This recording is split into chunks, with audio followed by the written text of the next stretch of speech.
Amém, queridos, graça e paz, boa noite. Será que você pode se colocar de pé mais uma vez?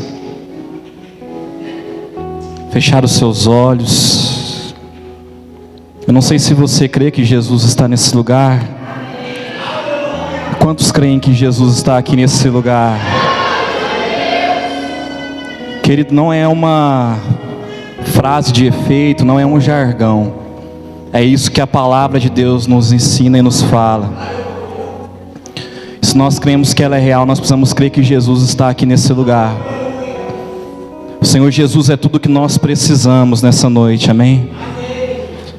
Hoje é um dia especial, diga assim, hoje é um dia mais do que especial. Agora encosta no irmão do seu lado e fala assim, ô querido. Fala no ouvido dele assim, ô querido. Fala mais forte, ô querido. Você não precisa ficar mais com medo, porque o nosso Jesus vive e vive eternamente. Amém. Feche os seus olhos por um momento. Nós vamos orar mais uma vez.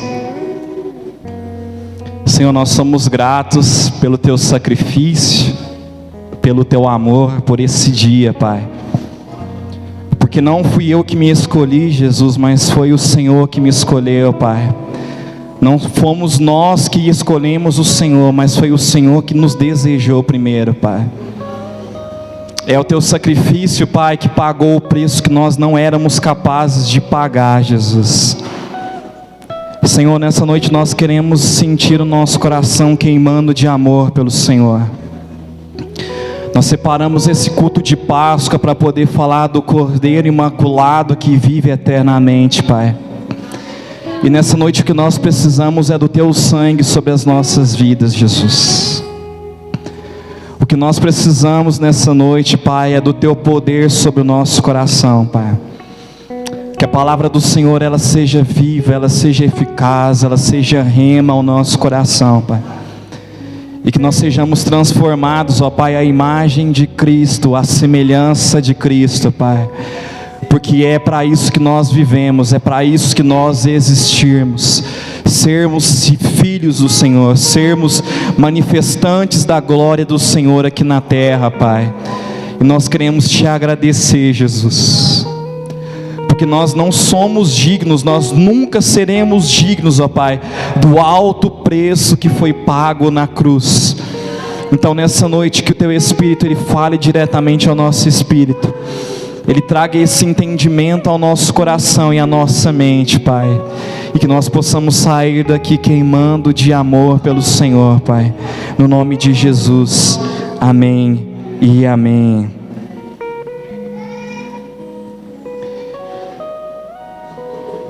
Eu gostaria só de começar lendo um versículo rápido. Está em Lucas, no capítulo 24, no versículo 5, a partir da parte B, que diz o seguinte: por que é que vocês estão procurando entre os mortos quem está vivo?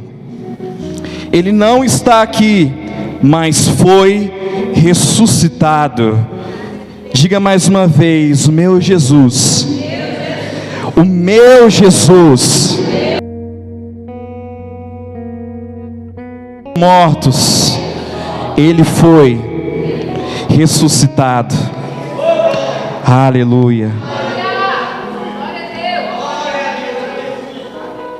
Amém, queridos. Culto de Páscoa, culto que nós celebramos a ressurreição do nosso Senhor, do nosso Deus, amém? Eu gostaria que você abrisse comigo no livro de Êxodo, no capítulo 12. Êxodo, no capítulo 12.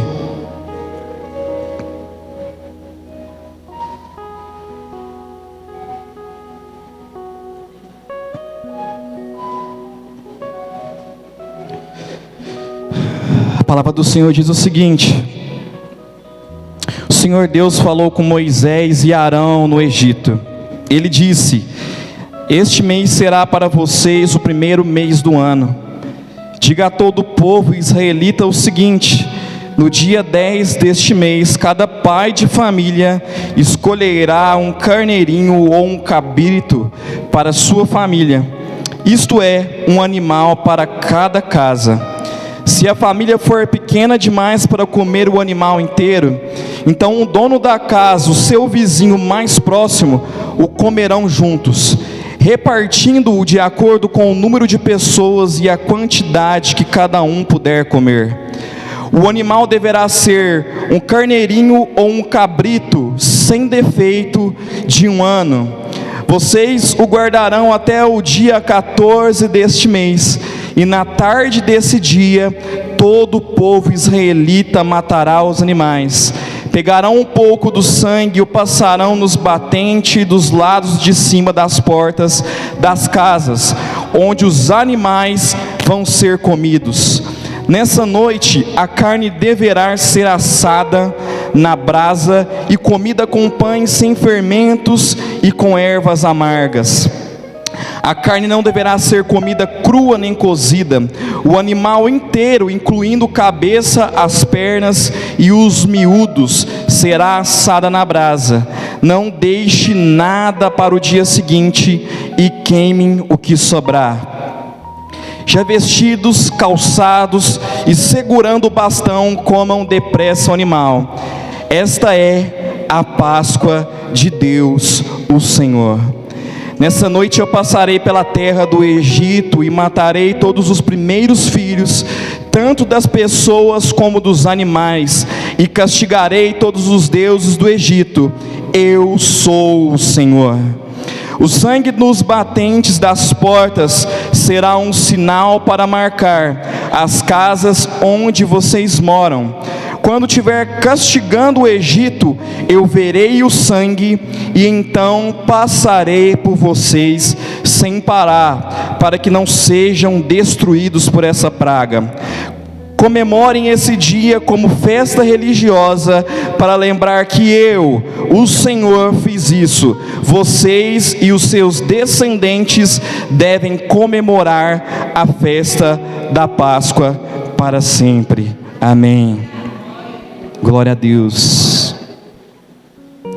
Queridos, foi muito difícil preparar uma palavra para a Páscoa, porque se nós formos estudar sobre o tema Páscoa, tem muita coisa a ser dita, muita coisa a ser estudada, muito mais do que nós conseguimos falar em apenas 40 minutos, 30 minutos talvez.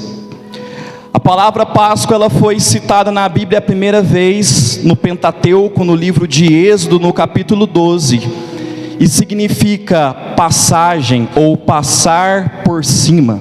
Isso é o significado de Páscoa. E a Páscoa não foi uma festa criada pelos judeus, não foi uma festa criada pelos israelitas, mas foi algo designado por Deus, foi uma ordenança do Senhor. E a partir de então de Moisés, a partir então desse capítulo, todos os anos o povo de Israel celebrava a Páscoa do Senhor. Essa Páscoa, ela foi celebrada no tempo de Moisés todos os anos. Ela foi celebrada no tempo dos juízes todos os anos. Ela foi celebrada no tempo dos reis todos os anos. Ela foi celebrada no tempo dos profetas até a chegada de Jesus. E o mais interessante é que todos os meses nós ceiamos na primeira ou na segunda semana do mês. E a ceia do Senhor, a qual nós fizemos parte semana passada, ela aconteceu na última Páscoa de Jesus na terra. Então eu separei para nós entendermos um pouco sobre a Páscoa em 2 períodos. A primeira Páscoa citada na Bíblia, que é a Páscoa que Moisés com o povo de Israel realiza antes de sair, e a última Páscoa, que é a ceia, a última ceia de Jesus. A primeira Páscoa celebrada na palavra do Senhor, assim como todas as outras antes de Jesus, ela tinha um significado, ela tinha uma razão pela qual ela era celebrada. O povo de Deus fazia menção a respeito da libertação do Egito.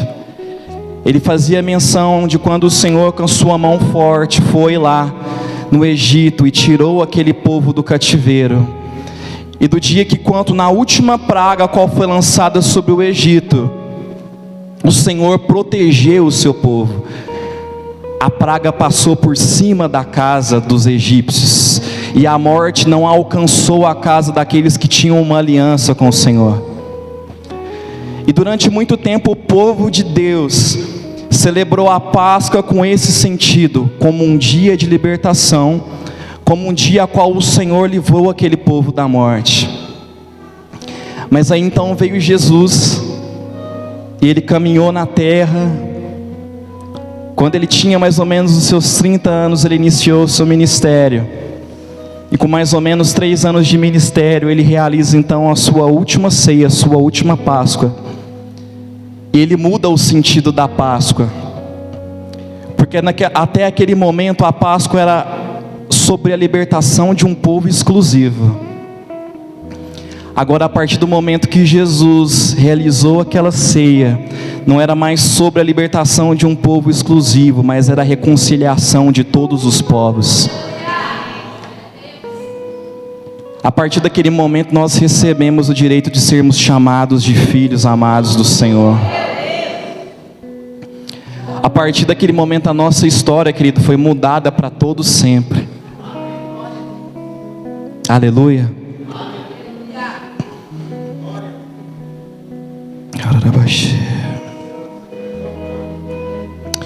Muito interessante que quando nós lemos esse capítulo no versículo 12, a Páscoa do Senhor ela era cheia de simbologias. Tinha o cordeiro, tinha os pães ázimos, tinha as ervas amargas. E aquele povo celebrava achando que se tratava do Egito, mas na verdade, como Deus sempre faz, Ele estava escondendo o seu projeto, o seu plano eterno, que iria se concluir em Jesus. E todas essas simbologias, apesar de estarem no Velho Testamento, elas trazem para nós um conhecimento acerca de quem Deus é e daquilo que Ele quer realizar nas nossas vidas, amém? A última Páscoa de Jesus. Jesus dá um novo significado à Páscoa. Não é apenas mais sobre libertação física de um povo, é muito além. É sobre uma nova aliança incorruptível, forjada no sangue de Jesus. Uma aliança inquebrável, uma aliança que agora reconcilia todos os povos com o Senhor. Uma aliança que nos garante o direito de sermos chamados de filhos. É a marca da passagem da morte eterna para a vida eterna. Até aquele tempo, queridos, se precisava de sacrifícios. Não havia sacrifício mais que pudesse pagar pelo pecado do povo. Não havia mais um sacrifício suficiente que pudesse pagar pelo meu pecado, pelo seu pecado. Só havia um único sacrifício digno, capaz, imaculado, de pagar um preço eterno para que nós pudéssemos ser do Senhor, para que nós pudéssemos ser ovelhas do seu rebanho, para que nós pudéssemos ser chamados de seu povo e de seu filho.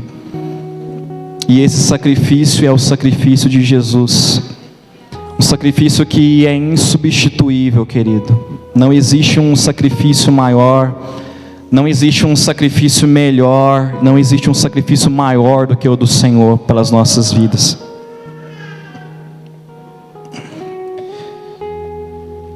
A palavra do Senhor, só citando, no livro de Romanos, no capítulo 12, confirma acerca dessa aliança que foi forjada no sangue de Jesus. E a palavra do Senhor no livro de Romanos, no capítulo 8, do versículo 1 ao 2, diz o seguinte: portanto, agora já não há condenação para os que estão em Cristo Jesus, porque em Cristo Jesus, a lei do Espírito da vida libertou vocês do pecado e da morte, amém? Em Lucas, no capítulo 22, por enquanto eu não vou ler. A partir do verso 7, ele retrata a última ceia de Jesus. Lucas, no capítulo 22, no verso 7, ele retrata essa ceia, a última ceia de Jesus. E essa ceia ela foi preparada pelos discípulos através da ordenança do Senhor.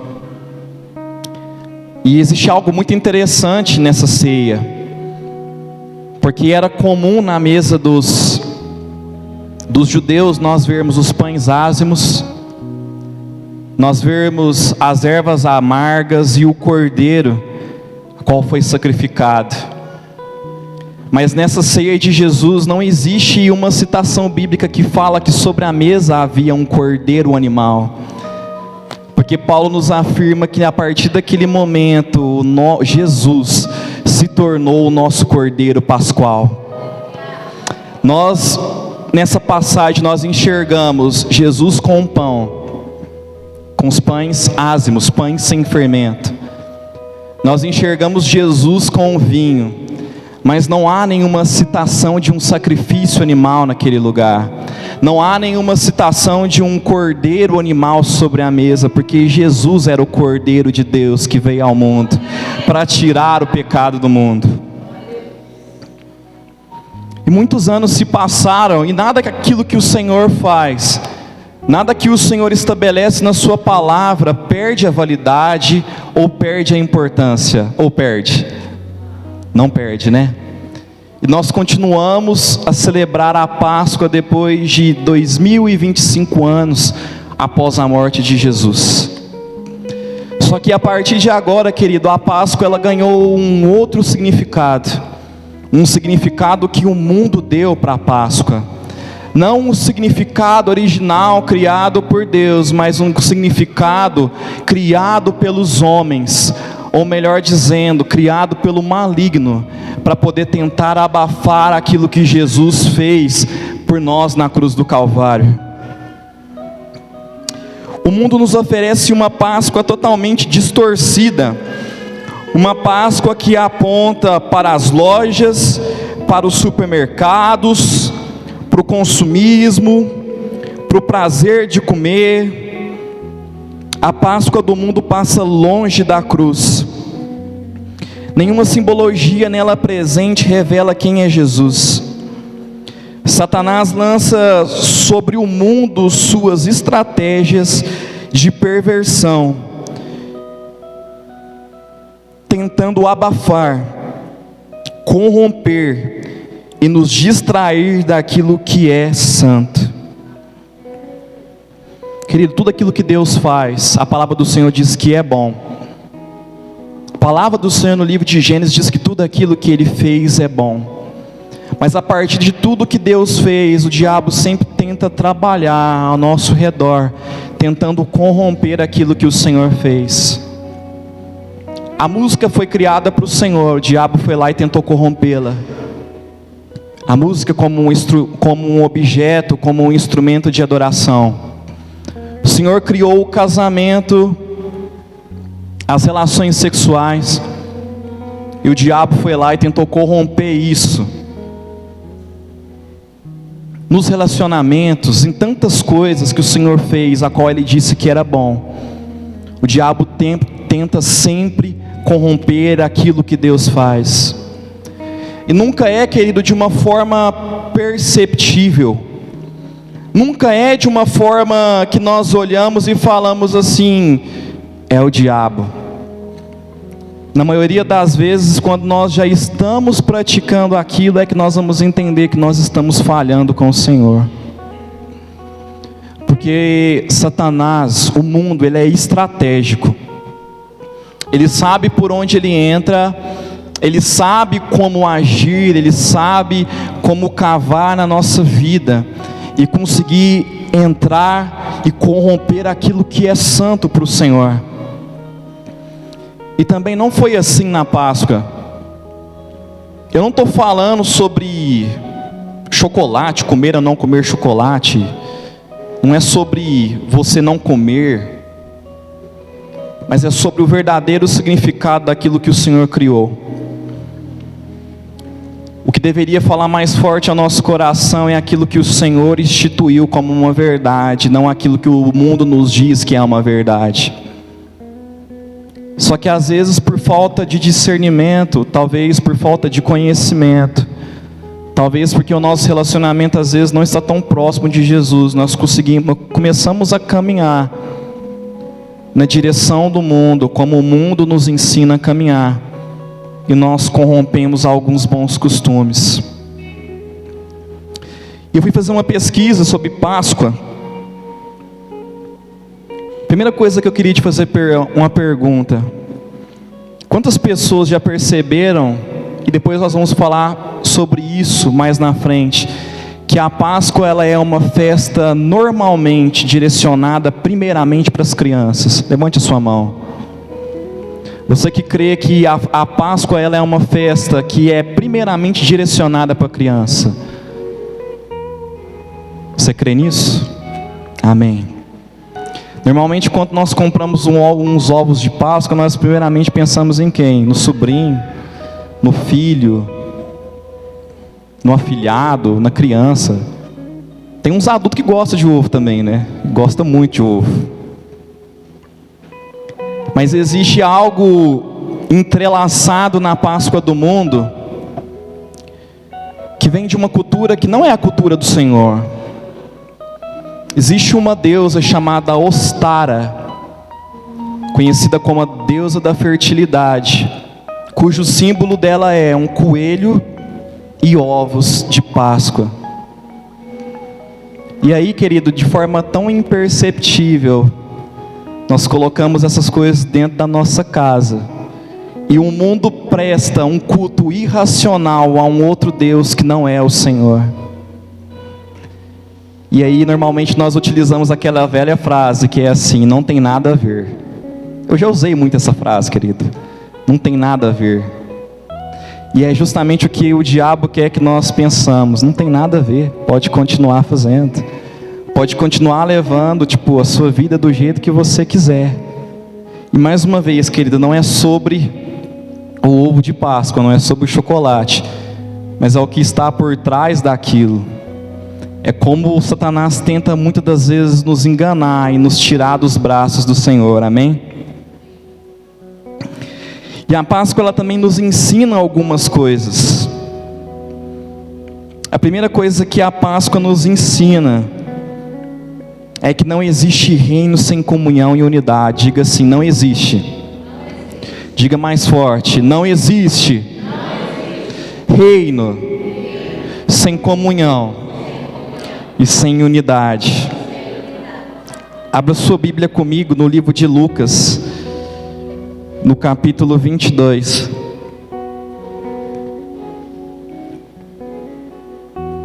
Lucas no capítulo 22.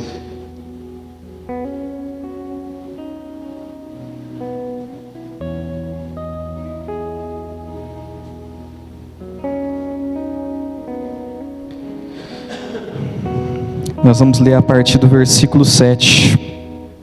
Diz o seguinte: chegou o dia da festa dos pães sem fermento, dia em que os judeus matavam carneirinhos para comemorar a Páscoa.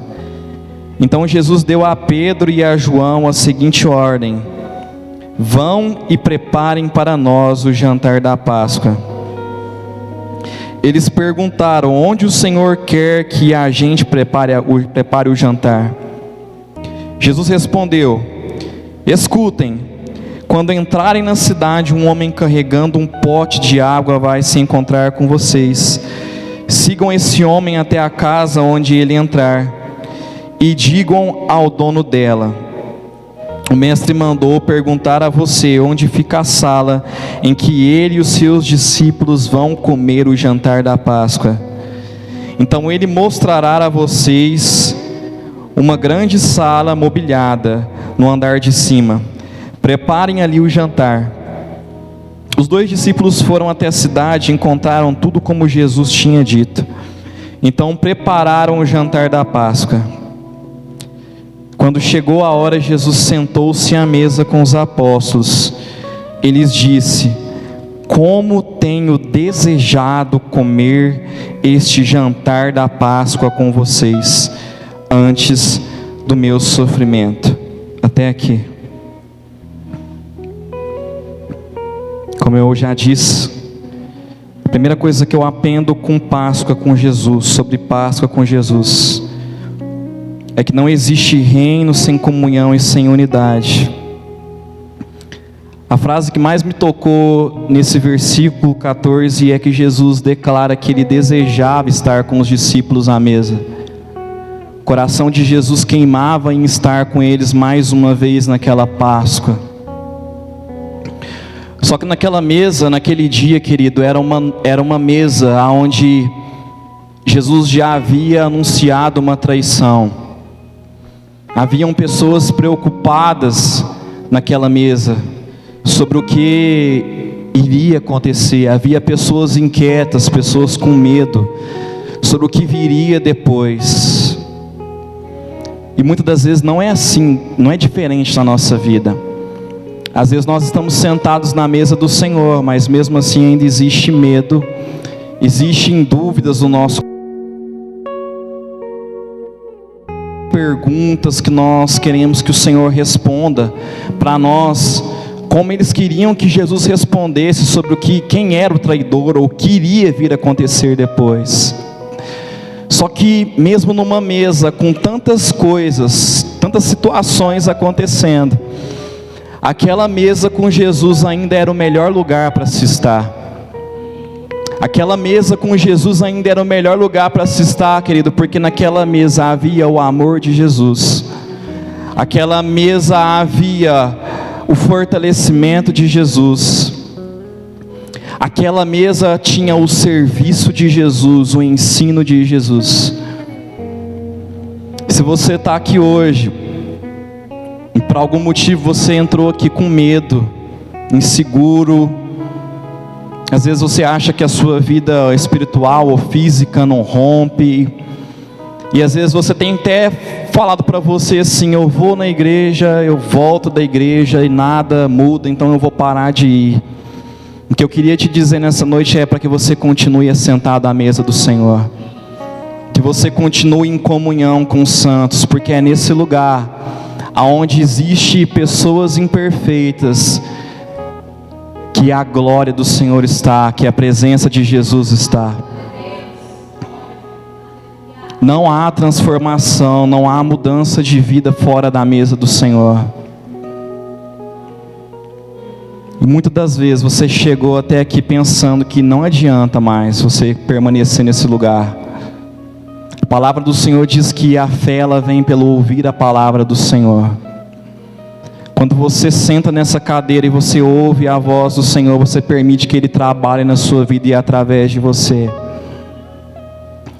Que os apóstolos viveram naquele dia e viveram, querido, antes de tudo isso acontecer, foram muitas mesas com Jesus.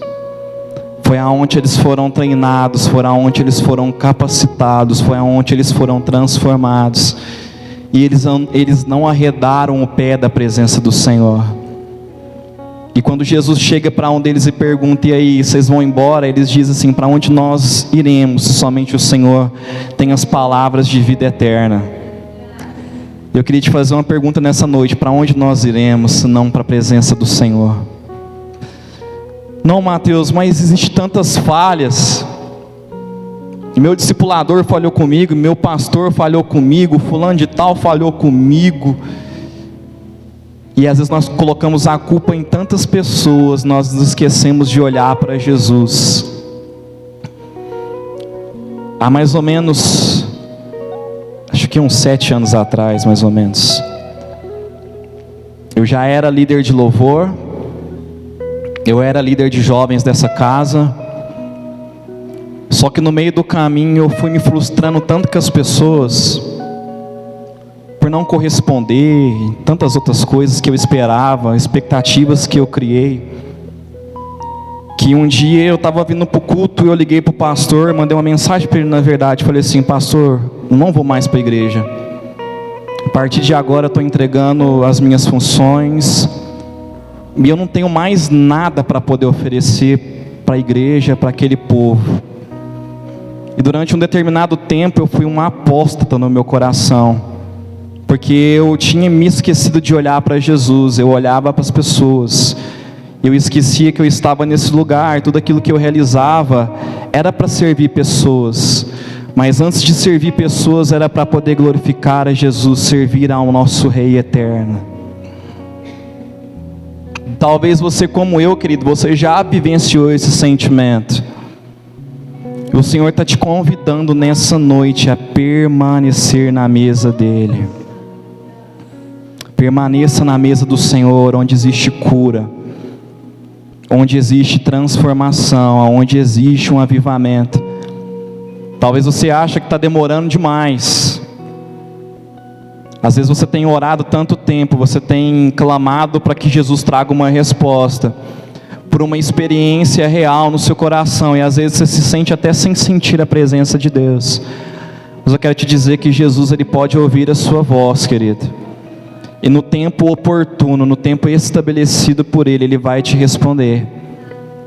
Amém?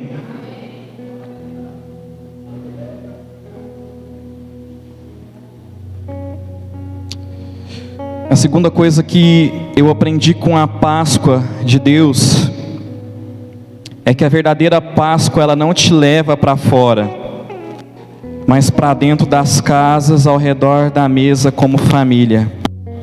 Como assim, Mateus?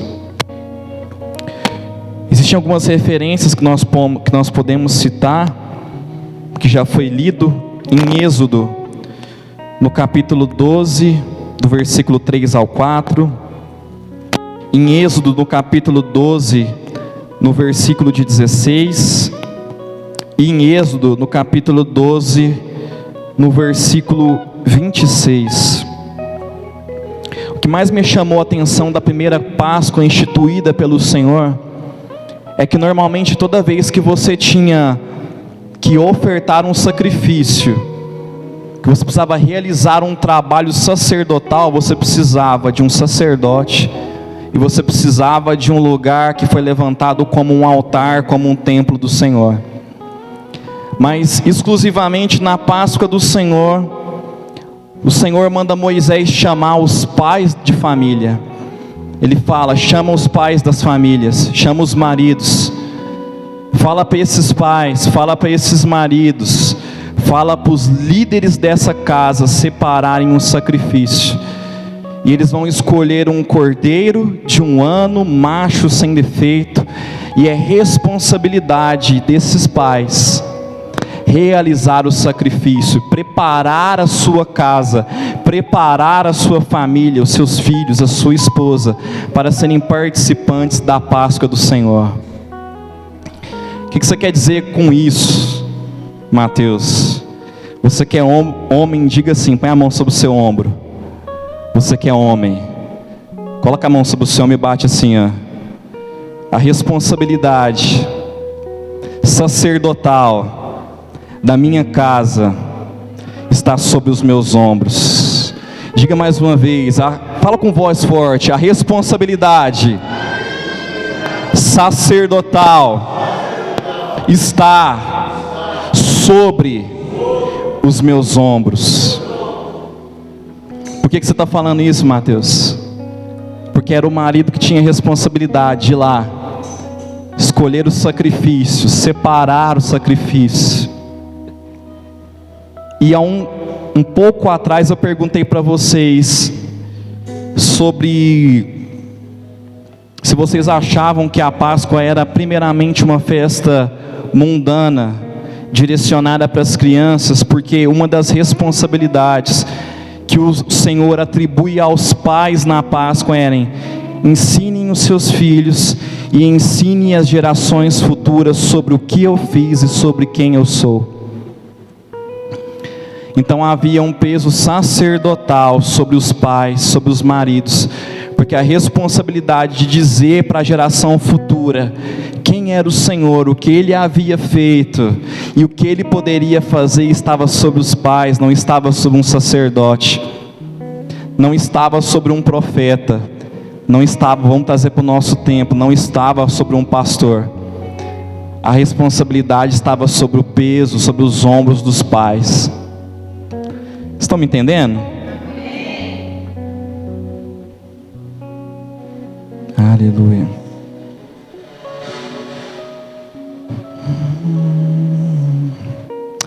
O mundo fez da Páscoa uma celebração voltada primeiramente para as crianças, os futuros das gerações, como um dia de distrações e alegria que não tem nada a ver com Jesus. Tem uma frase que eu gosto muito, ela foi citada pelo Rafael, o filho do bispo Samuel, e ele disse o seguinte: aonde a igreja se calou, o mundo discipulou. Toda vez que nós não nos posicionamos como igreja, toda vez que nós não trazemos o peso da responsabilidade sobre os nossos ombros, nós nos omitimos e nós deixamos que o mundo discipule a nossa casa e os nossos filhos. Não somente a nossa casa, os nossos filhos, mas o nosso trabalho, a nossa faculdade, e aonde nós dermos a oportunidade para que o mundo se torne líder e tenha voz. E o Senhor nos levantou como um povo sacerdotal. Hoje já não existe, querido, alguém que possa falar por Jesus por você. A partir do sacrifício de Jesus, através da ressurreição, a palavra de Deus diz que o véu foi rasgado. Não existe mais um ministério levítico. O ministério levítico, ele está fadado ao Velho Testamento, aonde somente um povo, aonde somente uma geração podia se aproximar do Senhor. Mas nessa noite, nesse dia, a partir desse momento, nós temos a oportunidade de sermos sacerdotes do Senhor dentro das nossas casas. Você quer ver a nossa igreja funcionar de uma forma sobrenatural? Você quer ver o nosso ministério fluir de uma forma sobrenatural? É quando nós aprendemos a sermos sacerdotes dentro da nossa casa, tanto homens como mulheres. Eu estava conversando esses dias para trás com uma pessoa, um grande líder, homem e mulher de Deus, e nós estávamos falando sobre como é difícil, querido, você estabelecer um culto para o Senhor dentro da sua casa. E eu não estou falando de célula, eu não estou falando sobre você pedir para alguém ir à sua casa realizar uma célula. Eu estou falando sobre você pegar, sentar ao redor da mesa, chamar os seus filhos, chamar a sua esposa, chamar o seu marido, e ali vocês, como família, estabelecerem um culto de adoração ao Senhor, sem precisar que alguém motive você, sem precisar que um líder vá até a sua casa. Querido, a igreja do Senhor, ela começou nas casas. O povo de Deus se reunia nas casas. E uma igreja viva e eficaz, ela começa nas casas. A Páscoa é sobre casa, não é sobre templos. Até porque a palavra do Senhor diz que o Senhor não habita em templos feitos por mãos humanas. Então qual que é o nosso desafio? Conseguir levantar um altar de adoração para o Senhor dentro das nossas casas. E Mateus, qual eram as duas funções da Páscoa? A Páscoa, ela tinha duas funções. A primeira função era uma festa de adoração e celebração ao Senhor, aonde os povos, o povo de Israel, e aonde as famílias se reuniam por dias para poder adorar ao Senhor e agradecer por aquilo que Ele havia feito. Diga assim: a Páscoa, a primeira coisa que ela serve é para ser uma celebração de adoração ao Senhor. Amém?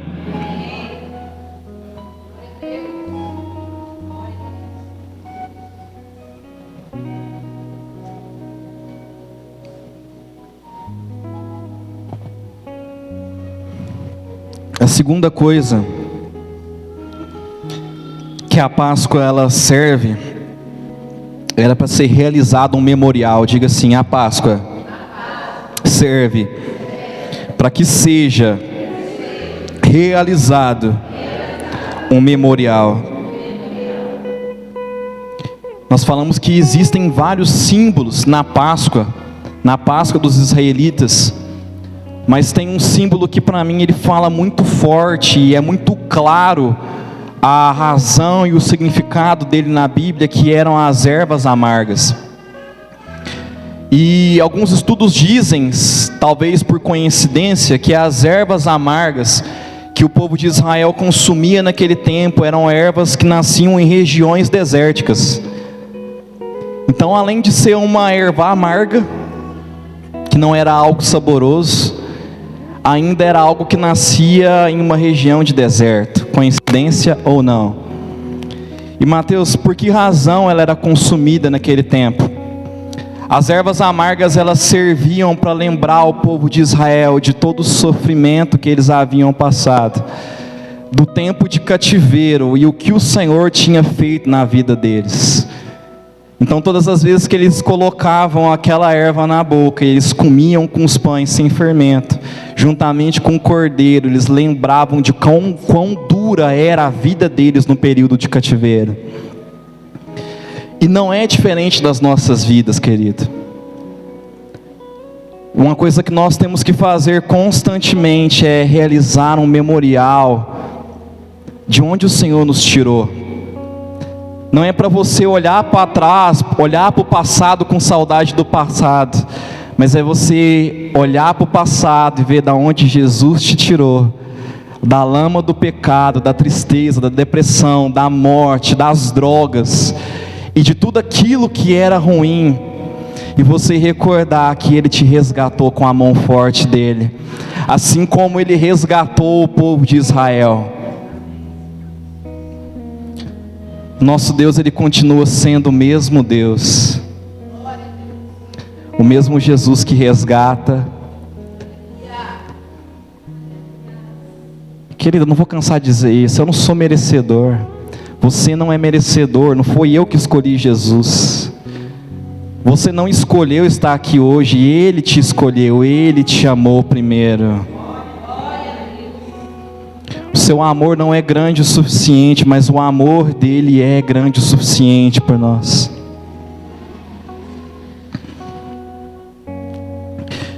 O segundo elemento também que me ensina muito é o sangue do Cordeiro. Nesse mesmo capítulo, a palavra de Deus diz que o Cordeiro ele foi consumido como um alimento para aquele povo. Mas o sangue dele foi aspergido sobre as laterais e sobre a parte superior das casas das famílias. E a palavra de Deus diz que quando Deus enviou o espírito de morte sobre o Egito, matou os primogênitos dos egípcios, tanto dos animais como do povo, o espírito que foi enviado pelo Senhor, ele passou por cima, e a morte não adentrou a casa do povo de Deus. E existe uma simbologia muito forte, porque aquela Páscoa que foi celebrada pelos judeus, com tantos símbolos, eles não podiam imaginar que o sangue que estava sobre os umbrais das casas deles não era o sangue de um simples animal, mas representava o sangue de Jesus sobre a vida deles. E é assim nas nossas vidas. Quando nós aceitamos Jesus, quando nós realizamos, querido, a vontade dEle, nós resolvemos nos aliançar com Ele, nós confessamos Ele como nosso único e suficiente Salvador, nós também recebemos a marca de Jesus sobre as nossas vidas. Nós recebemos o sangue de Jesus sobre a nossa casa, sobre a nossa família. E você não consegue enxergar com seus olhos naturais, mas se Jesus permitisse que você abrisse os seus olhos espirituais, você poderia ver a marca do sangue dele sobre a sua vida.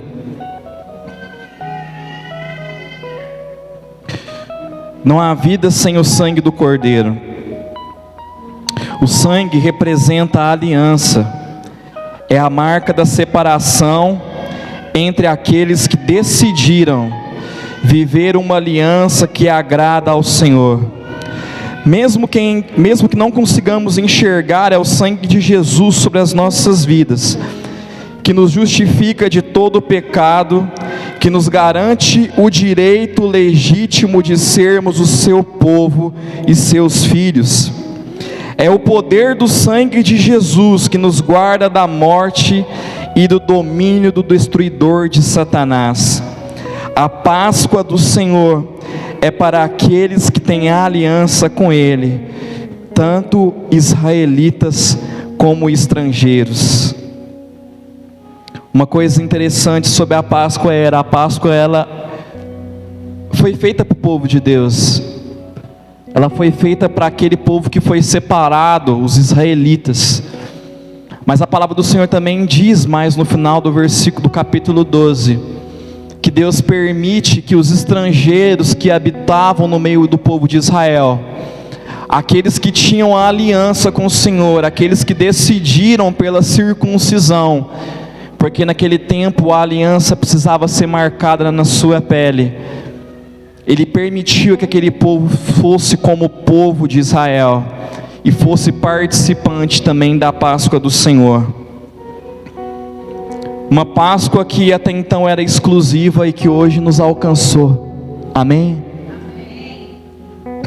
E por último, o último elemento, que é o pão ázimo, pão sem fermento. O pão ázimo representa a libertação completa, uma nova vida, uma nova história. O fermentar representa o pecado.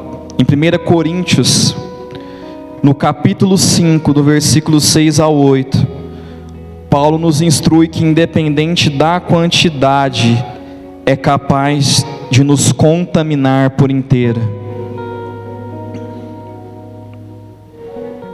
O pão ázimo, ele fala sobre uma nova vida, uma nova história. E justamente nesse capítulo do 1 Coríntios, no versículo 5, ele fala sobre o fermento. E Paulo diz que basta uma pequena quantidade de fermento para poder fermentar toda aquela massa. O que quer dizer isso, Mateus?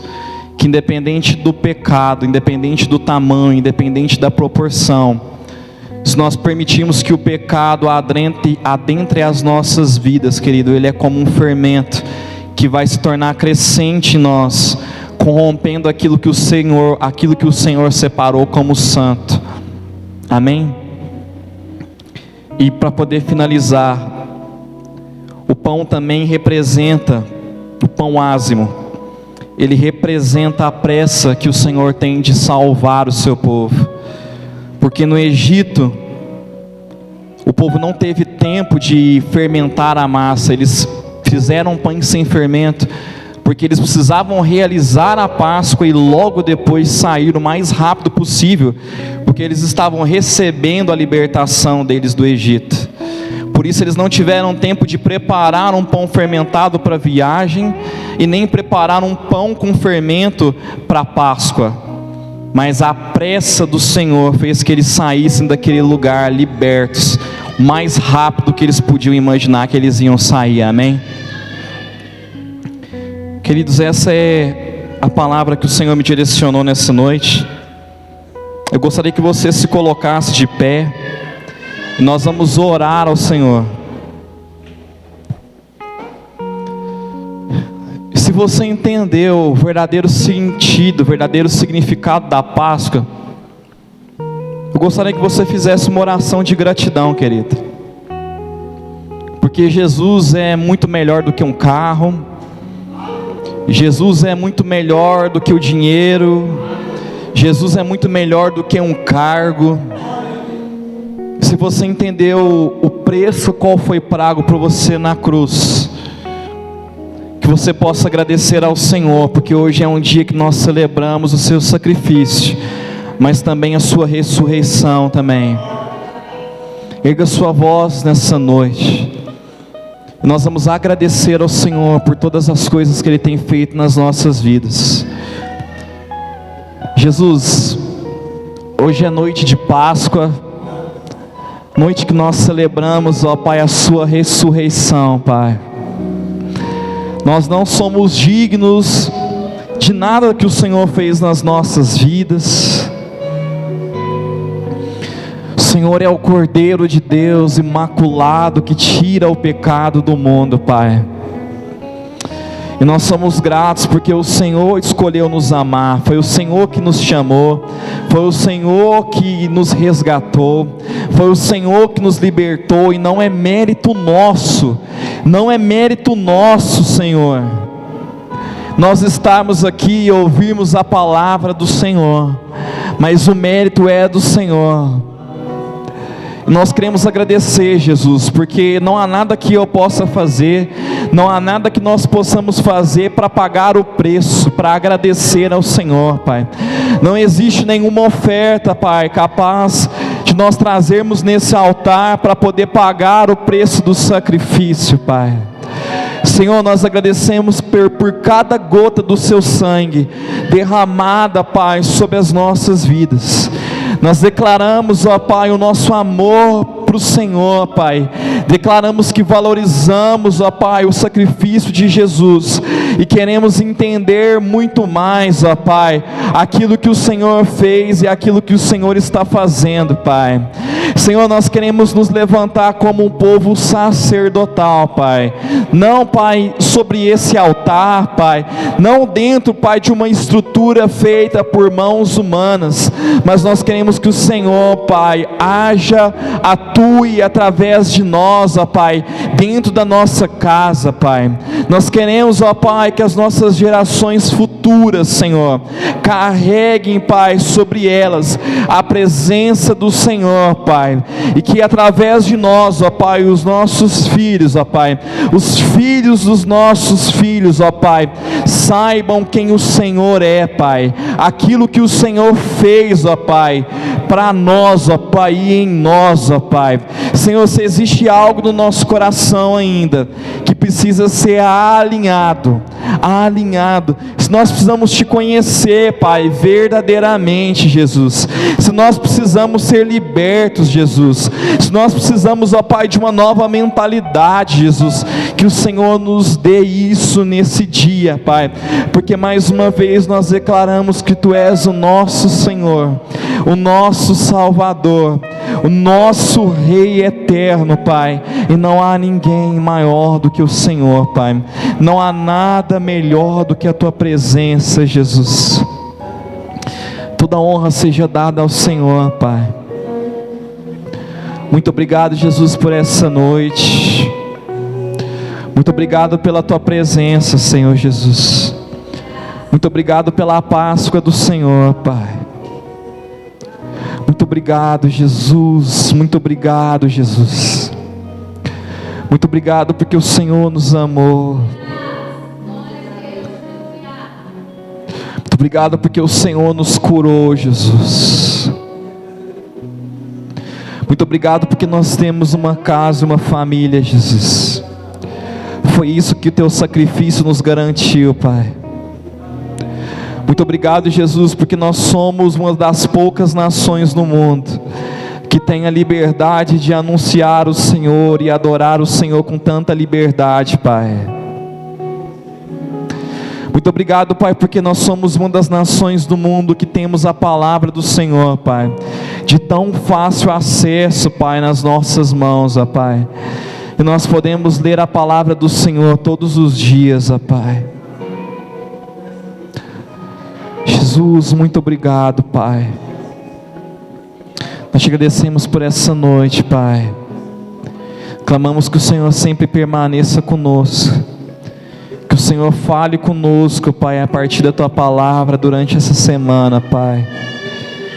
Pai, que seja uma frase dita aqui, Pai, uma palavra, Pai, falada, mas que seja como uma semente boa sobre o nosso coração, trazendo um renovar sobre a nossa mente, uma transformação sobre as nossas vidas, ó Pai. Senhor, quando nós sairmos daqui, Senhor, que nós entrarmos na nossa casa, Pai, o Senhor esteja na nossa frente, Pai, para que a partir desse momento seja uma nova história, Pai. Destrava os nossos ouvidos e aumenta a nossa fé, Pai, porque domingo após domingo nós viemos aqui sobre de frente a esse altar, Pai, nós ouvimos a palavra do Senhor, e nós pedimos que a palavra do Senhor, ela comece a gerar uma transformação, Pai, não uma transformação que para em nós, ó Pai, mas uma transformação, Pai, que nós possamos levar aonde nós formos, ó Pai, porque nós somos chamados como filhos, ó Pai, como embaixadores do Senhor, como sacerdotes do Senhor nessa terra, Pai. Fala conosco, Espírito Santo, desperta o nosso espírito. Nessa noite nós te entregamos esse culto de celebração nas mãos do Senhor, Pai, e te agradecemos no nome de Jesus. Amém e amém.